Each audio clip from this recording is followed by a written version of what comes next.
Certainly a very newsworthy week in college basketball with the resignation of Bobby Knight at Texas Tech. We'll get into that a little bit later here on Parrish's Three-Pointers, of course, on CBSSports.com. Hey, how are you, folks? Jason Horowitz, glad to be with you, back from the Super Bowl, and, of course, glad to be back with Gary Parrish, who we bring in now. Gary, down in North Carolina, getting ready for Wednesday's big game with Duke. Gary, how you doing, man? Everything's good. How are you? Fantastic. Let's get right into it. Obviously, Duke, North Carolina, 2 versus 3, the big game of the week, the big game of the month. Regardless of the outcome, where do the two teams go from here? They're playing for the 1 seed in the East. I mean, they're not necessarily playing for it tonight, but that's what this is going to come down to. One of them is going to be the one in the East, and then the other one's going to be probably shipped out of the area. They'll open in the pod here in North Carolina, but probably shipped out of the area for the regional. So it's big. I mean, this is, I don't think they're both going to get 1 seat because I think ultimately that's going to be Memphis, Kansas, UCLA, and then there's one spot left. And so this is big.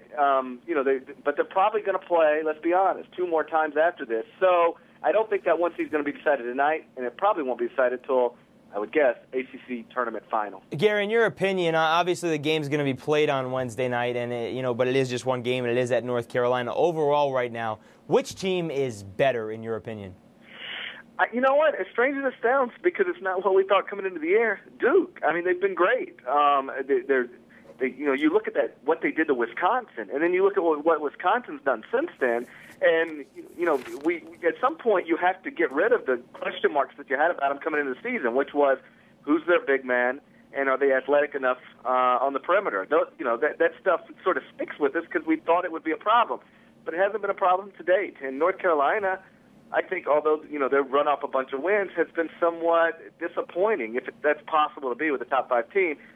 They're not guarding as well. The injury stuff has sort of creeped up, first with Bobby Frazier, now Ty Lawson probably not going to play tonight. So in terms of expectations and where they're at right now, I think Duke fans probably have to be happier with how this is going than North Carolina fans would. Yeah, I would agree with you on that one. The only loss for the Blue Devils was a neutral game to Pittsburgh, but they did get out-muscled up front. All right, let's move forward to a guy who has certainly lived up to expectations. Michael Beasley, certainly most likely he'll be, almost guaranteed to be competing with Eric Gordon for Freshman of the Year, maybe even considered for Player of the Year.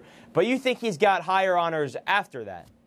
Yeah, I think he's finally, separated himself from the pack in terms of the number 1 pick in the draft. And it seems crazy that it's taken this long to do. Considering he came right out of the box going 31-20, he's averaging 25-12, but there's still always sort of been this debate about whether he was really the best, whether he was really the top draft pick. And I think the reason is because, last year we sort of fell in love with Kevin Durant pretty quickly, and he got all this hype. And the reason was that there weren't a whole lot of other people to focus on. We couldn't focus on Greg Oden. He didn't play until the end of December.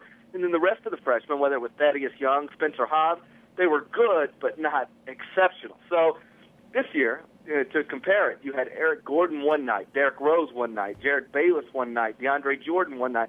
So the spotlight has been spread around a little bit. And so we haven't focused in on just one guy. But when you do start looking at Beasley, it's hard to imagine him not being a great pro.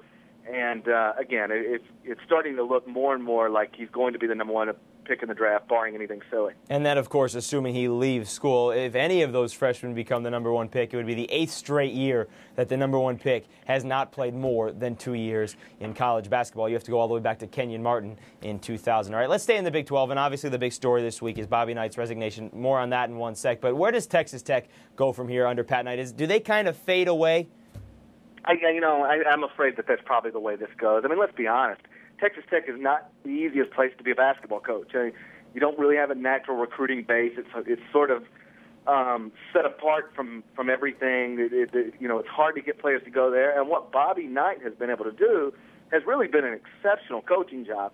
Then it comes down to Pat. What is he going to be? We've seen it both ways. There's nothing that suggests one way or the other that this works or doesn't work. But is he Tony Bennett or is he Sean Sutton?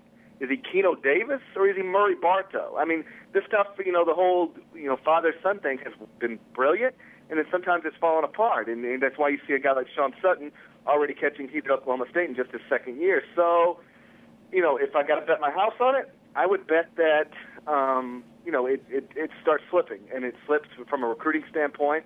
It slips from an everything standpoint. And, but I'm perfectly willing to be proved wrong. And I'm sure the people in Lubbock would love it if you're wrong on this one as well. Gary, what are your thoughts overall? I mean, obviously you've had a couple days now to think about the whole situation. What are your thoughts on Bobby Knight in general?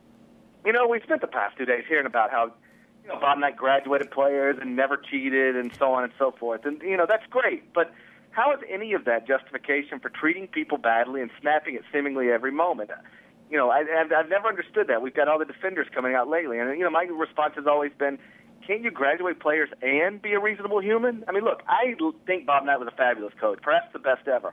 But he was a bad person to too many people for me to respect the man in a way that his defenders want me to respect him. I heard Shane Battier explain his approach to life one time. He said it's not hard to be respectable. He said it takes 10 seconds to be nice to somebody, 5 seconds to be rude. So why not use the extra 5 seconds and just be kind? Treat people with respect. For whatever reason, Bob Knight never grasped that concept. And I know he says he doesn't care about his legacy and it doesn't bother him at all, but there's no denying that his legacy will take a hit because of the way he repeatedly handled himself off the court. And I think on some level you're already seeing that now. All right, Gary Parrish, thank you very much, sir. We'll see all the rest of your words in print the rest of the week on CBSSports.com. All right, buddy. All right, folks, for more from Gary Parrish, of course, all throughout the week and all the rest of our college basketball coverage, stay right here on the website or all over the CBS Audience Network. Until next week, I'm Jason Horowitz. Take care.